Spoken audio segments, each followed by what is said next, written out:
Kali ni kita nak tengok successive ionization energy pula. So let's say lah kita ada satu atom which is aluminium. Jadi kalau korang nak lepaskan satu elektron dia, nak curi satu elektron, first ionization energy dia adalah 577 kilojoule per mole. Ni tak perlu hafal akan diberi sahaja dalam korang punya exam.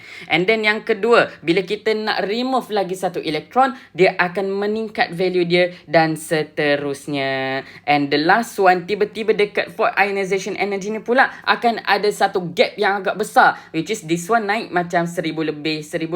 Tiba-tiba dekat sini naik 8000 lebih. Kenapa benda ini berlaku? Jom kita fahamkan. Okay, so first of all, dekat sini bahagian kiri ni saya nak explain berkenaan first, second and third ionization energy.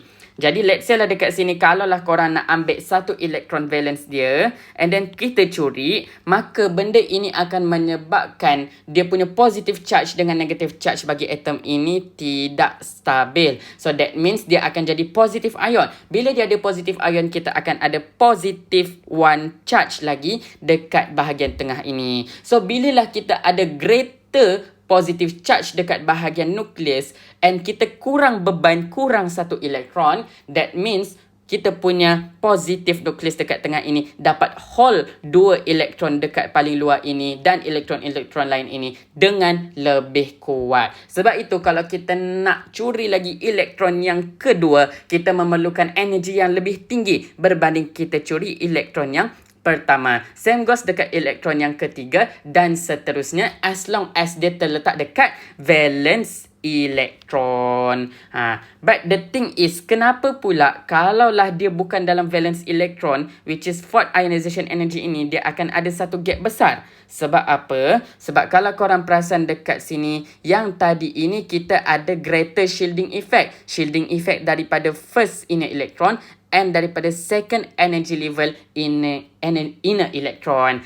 So basically macam explanation saya sebelum ni, benda ini dia akan jadi lebih jauh daripada kita punya nukleus dekat tengah. Tapi bilalah dekat sini kita dah curi ketiga-tiga elektron valence, siapa yang akan jadi elektron valence mereka yang baru? Yes, of course, the rest at electrons dekat luar ini. So shielding effect ini kita hanya ada pengaruh daripada inner electron, which is dekat 1s2 orbital ini. Jadi pada akhirnya kekurangan shielding effect ini menyebabkan electron repulsion ini adalah rendah. Dan bila electron repulsion ini lebih rendah, maka attractive force antara nukleus dan juga kita punya elektron-elektron dekat luar ini akan lebih strong. And bila dia lebih strong, that's why kita memerlukan energi yang lebih banyak. Kita lompat lebih jauh berbanding kita nak remove valence electron satu persatu. But the thing is, apa kegunaan kita nak tahu successive ionization energy ini? Jom kita tengok contoh soalan waktu exam. So dekat exam korang dia akan bagi macam ni lah. Successive ionization energy bagi elemen X adalah seperti ini, bla bla bla bla. So tips dia kalau dia bagi successive ionization energy, korang kena identify dia punya gap ni berada dekat mana.